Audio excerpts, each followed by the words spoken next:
আসসালামু আলাইকুম রহমতুল্লাহ।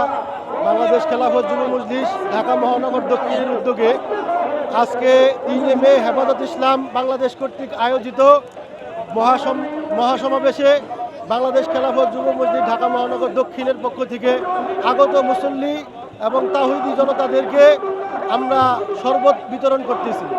আমাদের এই শরবত বিতরণের উদ্দেশ্য মাকসাদ আল্লাহ তাআলাকে সন্তুষ্টি করা, তাওহীদি জনতাকে যারা দূর দূরান্ত থেকে আসছেন তাদেরকে আমরা একটু শান্তি, একটু তৃপ্তি দিতে পারতেছি, এটা আমাদের ভালো লাগা কাজ করতেছে। আমাদের এই শরবত বিতরণে অনেকেই অর্থায়ন করছেন, আর বিশেষ করে আমাদের যারা জনশক্তি আছে, আমরা জনশক্তির থেকে বাংলাদেশ খেলাফত যুব মজলিস ঢাকা মহানগর দক্ষিণের আওতাধীন যত জনশক্তি আছেন সকলেই এই শরবত বিতরণে ওনারা আর্থিকভাবে সহযোগিতা করেছেন। আমরা আমাদের কার্যক্রম পরিচালনা করার জন্য আমাদের সাংগঠনিকভাবে যত জনশক্তি আছে প্রত্যেক জনশক্তির কাছ থেকে আমরা বার্ষিক 1% ইয়ানত নিয়ে থাকি। সেই 1% ইয়ানত নিয়ে 1% ইয়ানত নিয়ে আমরা আমাদের কার্যক্রম পরিচালনা করে থাকি। সেই অর্থায়ন দিয়েই আমরা আমাদের সমগ্র কার্যক্রম পরিচালনা করে থাকি। ঠিক তেমনিভাবে আজকে আমাদের বাংলাদেশ খেলাফত যুব মজলিস ঢাকা মহানগর দক্ষিণের উদ্যোগে আজকে যেই শরবত বিতরণ চলছে, সেই শরবত বিতরণও আমাদের সাংগঠনিক যে অর্থায়ন আছে সেই অর্থায়ন থেকে আমাদের এটা আমাদের পরিচালিত হচ্ছে। তো সর্বোপরি মিডিয়ার ভাইকে ধন্যবাদ জানিয়ে আমার বক্তব্য শেষ করছি, আলোচনা শেষ করছি। দেশবাসী এবং দেশবাসী প্রবাসী যারা আমাদেরকে দেখতেছেন, বাংলাদেশ খেলাফত যুব মজলিসের সাথে এবং বাংলাদেশের যুব মজলিসের কার্যক্রমের সাথে আপনারা সকলে যুক্ত হন।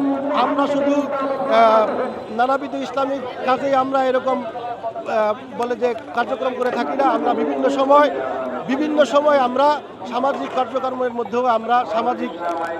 মধ্যেও আমরা অর্থায়ন যোগদান করি।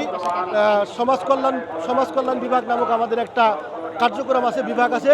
সেই বিভাগটি সমাজের বিভিন্ন স্তরে বিভিন্ন অসহায় মানুষের মাঝে এই কাজগুলো আমরা আঞ্জাম দিয়ে থাকি।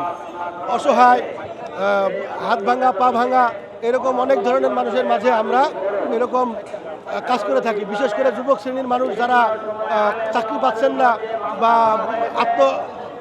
ব্যবসা বাণিজ্য করতে পারছেন না, তাদের মাঝেও আমরা এরকম কাজ করি।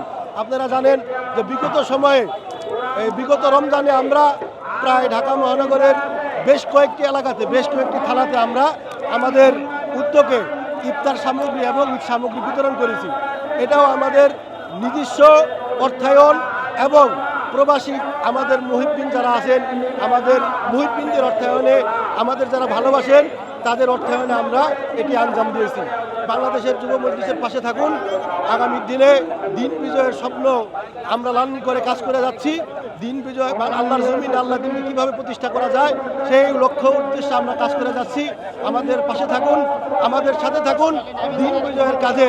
আলহামদুলিল্লাহ, আমরা প্রায় মাদারপুর থেকে, আমাদের থানা থেকে আসছি প্রায় 500 মতো।